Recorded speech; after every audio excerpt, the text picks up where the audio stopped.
Hello everyone. तो इस video में हम 10 कोटेशन पढ़ने वाले हैं जो विलियम शेक्सपियर के अलग अलग प्ले से लिए हैं, जो बहुत ही इंपॉर्टेंट हैं। और ये जो 10 कोटेशन हैं आपके विलियम शेक्सपियर के प्लेस से लिए गए हैं और ये बहुत ही इंपॉर्टेंट है, एग्ज़ाम में पूछा भी जाता है, अपकमिंग एग्ज़ाम के लिए भी इंपॉर्टेंट है। सो स्टार्ट करते हैं सेशन को। 10 है, इसमें ज़्यादा नहीं है। सबसे पहला देखेंगे जो मोस्ट इम्पोर्टेंट, लेकिन ये मोस्ट इम्पॉर्टेंट है, ये भी आप ध्यान रखेंगे, ये मोस्ट इम्पॉर्टेंट है। ओके, टू बी और not to be, that is the question. ये जो लाइनें हैं आपकी, टू बी और not to be, that is the question. तो ये जो लाइनें हैं टू बी और नॉट टू बी, ये सोलिलो की है। ये क्या है? ये एक सोलिलो की, ये एक सोलिलो की है और ये हैमलेट में है, प्ले हैमलेट में है। अगर बात की जाए किस प्ले में है, तो प्ले का नाम हैमलेट है और हैमलेट में है, ये हैमलेट में है, ये ध्यान रखिएगा। बोलता कौन है? हैमलेट ही बोलता है। एक्ट थर्ड सीन फर्स्ट में, बहुत ही इंपॉर्टेंट है। अगर आप इसे एक्ट थर्ड सीन वाला भी याद कर सकते हैं तो ज़्यादा ही सही रहेगा।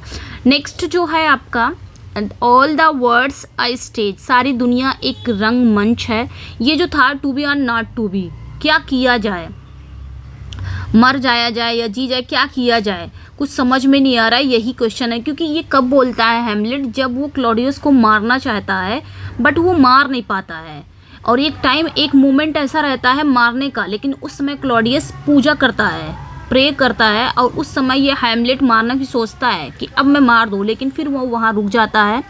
वो इसलिए रुक जाता है कि यहाँ पे, तो उस समय वो प्रे करता रहता है, तो ये सोचता है अगर मैं मार दूंगा तो ये कहीं ना कहीं ये स्वर्ग में ना चला जाए, तो मैं अभी नहीं मारूंगा। तो ये सारा क्वेश्चन इसी वो उधेड़-बुन में रहता है, मारूं या ना मारूं। तो यही है टू बी और नॉट टू बी, मारा जाए या जीवित रखा जाए, दैट इज़ द क्वेश्चन, यही क्वेश्चन है। नेक्स्ट पे आएंगे, all the words are stage, सारी दुनिया एक रंगमंच है, and all the men and women mere players, और इसमें जितने भी मेन एंड वीमेन हैं वो केवल खिलाड़ी हैं। ये लाइनें आपकी एज यू लाइक इट में आती है और एक्ट सेकेंड सीन 7 में बोला जाता है। बोलता कौन है? तो जैक्स बोलता है, जैकवा जिसे बोलते हैं। और कौन सा जैक्स बोलता है ये भी ध्यान रखना है। मेलनकली जो जैक्स है वो बोलता है, ये ध्यान रखना है। ओके, ड्यूक सीनियर से, ये भी ध्यान रखना है। नेक्स्ट पे आएंगे हम। नेक्स्ट जो है, a horse my kingdom for a horse. यहाँ पे बात क्या हो रही है कि अ हॉर्स मतलब एक घोड़े के लिए मेरा राज्य, इसका ये मतलब हुआ। और ये जो लाइनें हैं आपकी, ये लाइनें रिचर्ड थर्ड में आती है और एक्ट 5 सीन 4 में बोला जाता है। ये लाइनें बोलता कौन है? तो ये भी ध्यान रखिएगा, स्पोकन बाय किंग रिचर्ड, यही बोलते हैं, ये ध्यान रखिएगा कि ये बोलते हैं एक्ट 5 सीन 4 में ये बोलते हैं, ये ध्यान रखिएगा। और जब वो राजा हेनरी 7 के खिलाफ अपनी अंतिम लड़ाई के दौरान एक घोड़े की तलाश कर रहे होते हैं, तो ये लाइनें, और ये भी ध्यान रखिएगा, ये जो लाइनें हैं ना, अगर इसमें पूछ लिया कि कौन सा फिगर ऑफ स्पीच यूज़ हुआ है, तो हाइपरबली, ठीक है, हाइपरबली ये फिगर ऑफ स्पीच इसमें यूज़ हुआ है। क्योंकि रिचर्ड एक घोड़े के लिए अपना राज छोड़ने को तैयार हैं, क्योंकि वह जानते हैं कि वह इसके बिना मर जाएंगे। इसमें यही बात हुई है, अ हॉर्स की, एक घोड़े के लिए मेरा राज्य, वो एक घोड़े के लिए अपने राज्य को छोड़ना चाहते हैं, वो उसके बिना मर जाएंगे, इसीलिए ये लाइनें हाइपरबली है। और ये ध्यान, ओके, तो ये ध्यान रखिएगा, किंग रिचर्ड बोलते हैं। नेक्स्ट पे आएंगे हम। नेक्स्ट 1 पे आते हैं, we are such stuff as dreams are made on. तो यहाँ पे ये जो लाइनें हैं, ये लाइनें टेम्पेस्ट में आती है और एक्ट 4 सीन फर्स्ट में, ये लाइनें आपकी टेम्पेस्ट में आती है, एक्ट 4 सीन फर्स्ट में। और ये भी ध्यान रखना है, स्पोकन बाय प्रॉस्पेरो, ये बोलता कौन है? तो प्रॉस्पेरो के द्वारा बोला जाता है। नेक्स्ट 1 पे आएंगे। नेक्स्ट 1 जो है आपका, the course of true love never did run smooth, जो सच्चे प्रेम की राहें होती हैं वो कभी आसान नहीं होती हैं। ये लाइनें कहाँ पे आती हैं? तो ये लाइनें जो आपकी आ रही है वो मिडसमर नाइट ड्रीम में आ रही है लाइनें। और बोलता कौन है? तो ये भी ध्यान रखिएगा, एक्ट 1 सीन फर्स्ट में ही बोला जाता है। और लाइन जो होती है, ये जो लाइन है ना, लाइन 136 लाइन है, उसी में ये लाइनें रहती हैं। और ये इसका स्पोकन बाय लाइजेंडर, यही बोलता है। यही बोलता है इस कोट को, इसलिए बोलता है हार्मिया को कंफर्ट करता है अबाउट दियर रिलेशनशिप के बारे में।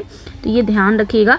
मतलब इस कोट का मतलब ये है कि जो लव है ना वो इजी नहीं होता है, और that true love does not, जो सच्चा प्यार है वो कभी भी स्मूथली रन नहीं होगा बिना किसी ऑब्स्टिकल के। सच्चे प्यार में बाधाएं आती ही आती है, इसका मतलब ये हुआ। ठीक है, तो ये ध्यान रखिएगा। अब आगे देखते हैं, नेक्स्ट वन पे आएंगे। If music be the food of love play on, अगर यहाँ पे अगर संगीत प्यार का फूड है, प्यार का भोजन है, तो इसे चलाया जाए, प्ले ऑन किया जाए। तो ये 12th नाइट की लाइन है, एक्ट फर्स्ट सीन फर्स्ट में बोला जाता है, स्पोकन बाय ओरसिनो। ओरसिनो कौन रहता है? Duke of ओरसिनो। ड्यूक रहता है ड्यूक ऑफ इलेरिया। ठीक है, ड्यूक ऑफ, ये ध्यान रखिएगा, ड्यूक ऑफ इलेरिया। नेक्स्ट वन पे आएंगे, friends Romans country man lend me your ears. जो फ्रेंड्स हैं, जो रोमन्स हैं, यानी कि रोमन के लोग, जो कंट्री मैन है, वो मेरी बातों को सुनो, मेरे कानों की तरफ ध्यान दो, मेरे बातों को सुनो। तो ये लाइनें कहाँ पे आती हैं? जूलियस सीजर में आती हैं, एक्ट 3rd सीन 2 में ये लाइनें बोली जाती हैं।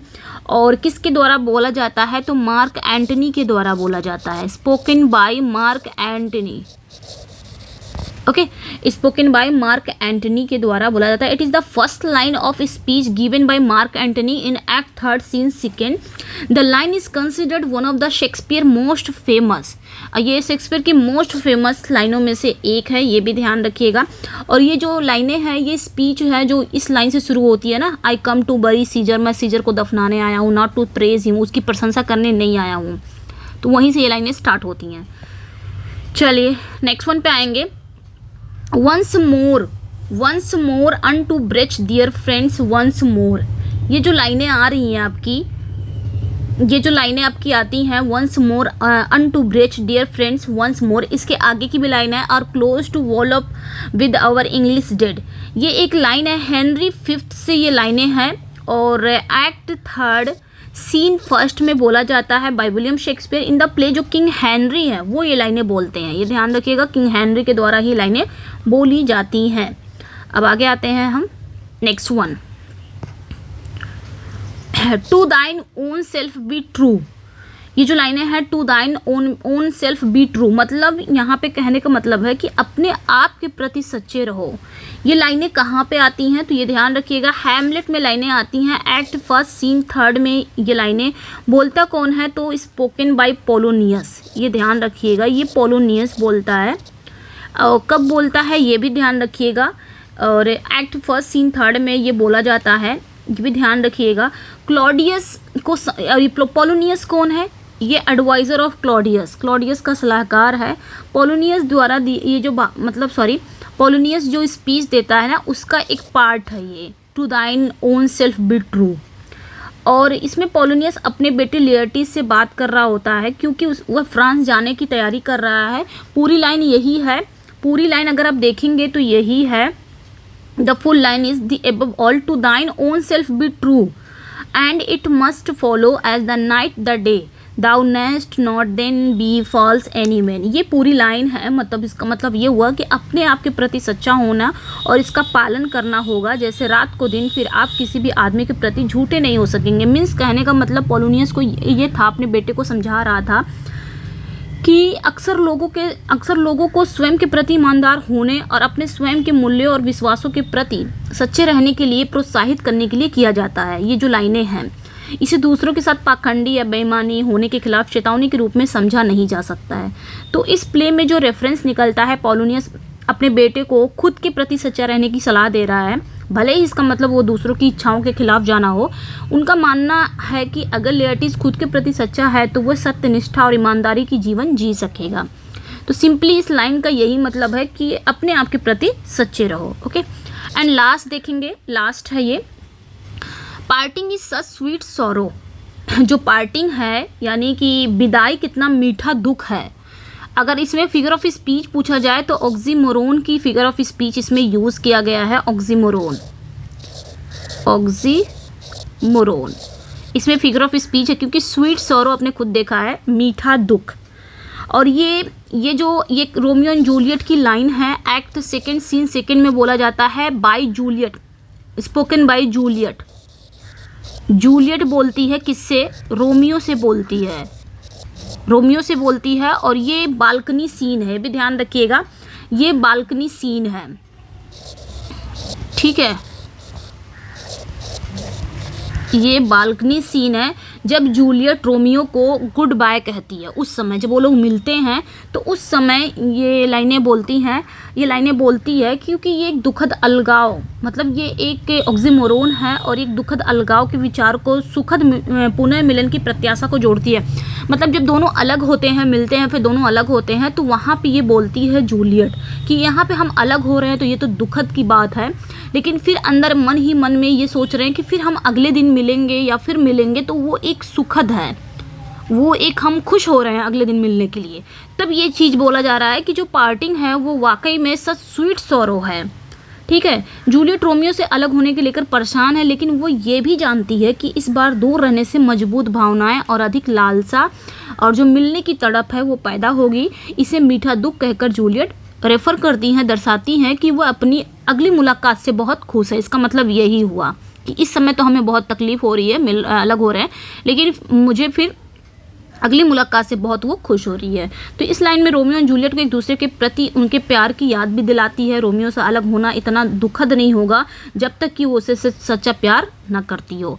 तो आई होप समझ गए होंगे, बालकनी सीन है, जूलियट बोलती है, रोमियो से बोलती है। चलिए फिर मिलते हैं। तो ये था 10 क्वेश्चन, जो ज़्यादा टाइम मैंने ले भी लिया है। 10 क्वेश्चन है जो बार बार पूछा जाता है, बहुत ही इंपॉर्टेंट क्वेश्चन था, सॉरी कोटेशन था। चलिए फिर मिलते हैं नेक्स्ट वीडियो में। Thank you for watching, bye bye.